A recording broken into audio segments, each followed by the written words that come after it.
Mesdames et messieurs, ladies and gentlemen, bonjour, bon matin, bon après-midi, bonne soirée, good morning, good afternoon, good night. Alors, la vidéo en français, on va parler de l'arrestation de Mylène Hébert. Je vais vous dire ce que j'en pense,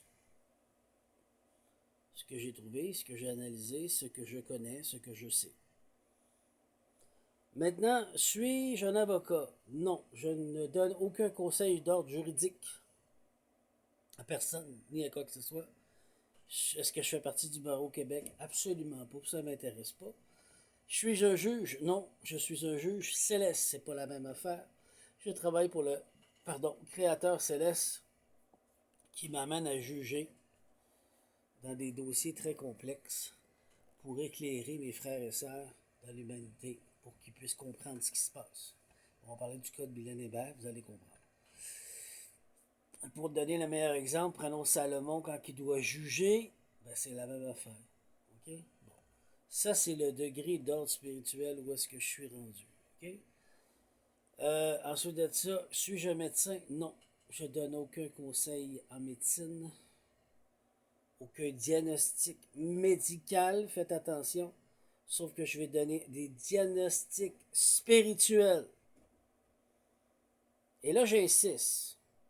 Conseil du médecin, Barreau du Québec, soyez bien clair que si vous voulez m'attaquer sur diagnostic d'ordre spirituel, êtes-vous qualifié? Parce qu'on va en discuter publiquement, mondialement, pour pouvoir oser essayer de douter et de manipuler la situation. Êtes-vous formé? Pas du tout. Donc, je suis celui qui est couronné, je suis celui qui a été formé, donc je vous avise que je vais en parler. Ce qui m'amène à dire maintenant que c'est clair, le cas de Mylène Hébert, elle s'est faite arrêter.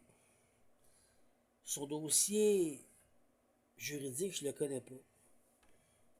J'irai pas m'avancer là-dedans parce que je le connais pas. Je ne donnerai pas mon opinion. Je ne donne pas de conseil juridique, je l'ai dit. Mais je vais vous dire ce qui s'est passé spirituellement. Médicalement non plus, je ne dirais pas dire ce qui s'est passé. Je vais juste dire une seule chose. Cette femme, elle a eu beaucoup de trauma et j'ai eu beaucoup de trauma. Mylène Hébert, c'est une femme que j'ai connue qui a aidé mes enfants et mon ex-épouse. Et pour ça, je la remercie, je lui rends grâce. Malgré que j'étais en arrière, je ne la connais pas personnellement ou quoi que ce soit. Mais c'est une femme qui est très bonne, puis qui agit de cœur, puis qui aide. Donc je lui dis encore merci. Qu'est-ce qui s'est passé dans le cas de Mylène? Elle s'est fait arrêter.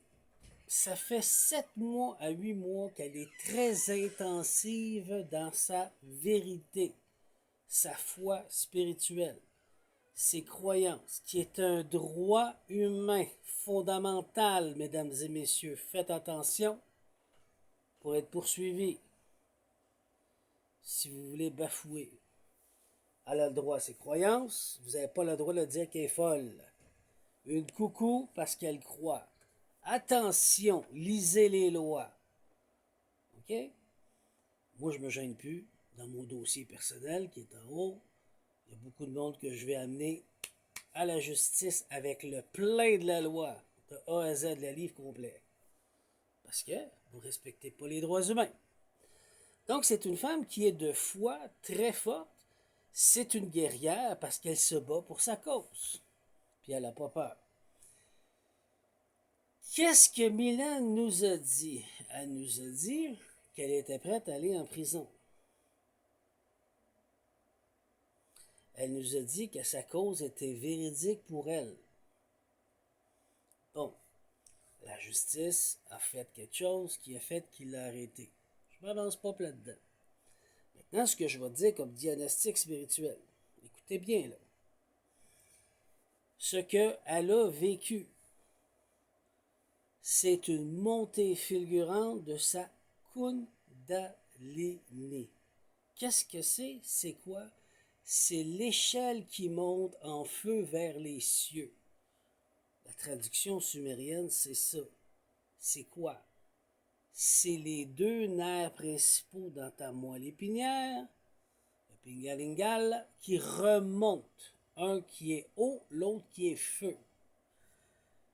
Les 7 à 8 derniers mois, le diagnostic que j'en conclus, elle a travaillé énormément avec sa foi et ceci n'est que possible pour la montée que grâce à la foi et la conviction qu'elle cherche par la survie de elle-même et de sa cause.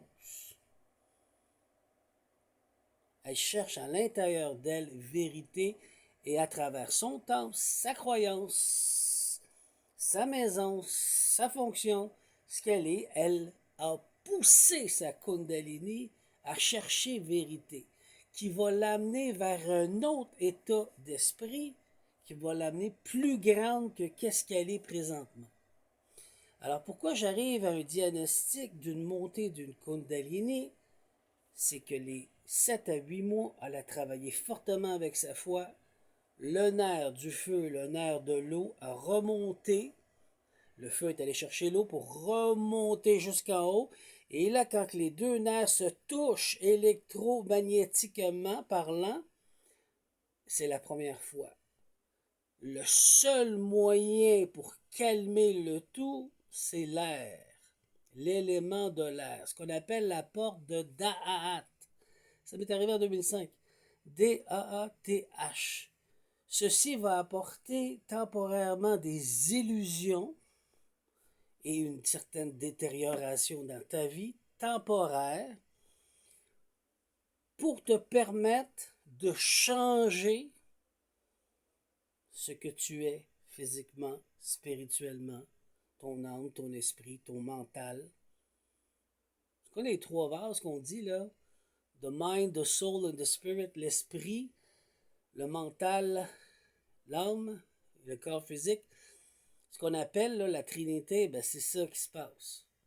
On a Mylène qui est allée en prison, qui nous a avisé qu'elle allait aller jusqu'au bout avec sa cause, puis qu'elle allait à la prison. Elle nous l'a dit. Avez-vous écouté? Avez-vous entendu? Elle nous l'a dit, son âme a parlé. Je vais aller en prison pour ma cause. Elle était préparée par sa foi la nuit que cette étape allait lui arriver. Donc, tout s'est provoqué à travers ceci pour que ça arrive. Et c'est grâce à l'ouverture de cette porte qu'il va y avoir transformation alchimique à l'intérieur d'elle, qui va faire qu'elle va grandir spirituellement pour avoir des nouvelles capacités, des nouveaux dons, plus d'ouïe, mieux voir, mieux entendre, glande pinéale, plus travailler. C'est ce qu'elle a voulu, c'est son évolution d'âme qui a été mise à l'épreuve à cause des traumas et des chocs violents qui causent des illusions temporaires qui vont se stabiliser. Mais là, elle est en prison. En prison. Est-ce que vous me suivez, tout le monde? C'est littéralement que tu as, j'ai, elle, ils ont tous une Kundalini dans. C'est pas un extraterrestre, là. Elle a les mêmes organes, les mêmes nerfs que toi, que moi. Et c'est ça qui s'est passé. Voici le diagnostic spirituel. Maintenant, c'est pas en lui donnant une pilule que vous allez maîtriser ce résultat. Vous êtes en face d'une Kundalini qui a été élevée, ascensionnée pour ouvrir une porte à cause de traumas multiples pour un dernier trauma qui a ouvert la porte. Le seul moyen, j'ai commencé en traitement de guérison à long terme, et je parle de guérison spirituelle, chers médecins des conseils des médecins, faites attention là. Ce qui m'amène à dire que vous devez, si vous voulez l'aider, prier, méditer sur elle, lui envoyer de l'amour inconditionnel, de la guérison et de l'aide pour qu'elle puisse se stabiliser et guérir. Voilà. C'est tout ce qui s'est passé, c'est la raison. Pour le reste, je ne connais pas le dossier, je ne rentre pas là-dedans. Mais voici la raison du cas de Mylène. Elle était préparée, elle a fait un choix personnel, c'est sa foi, C'est ça qui est arrivé. Elle va devenir plus grande.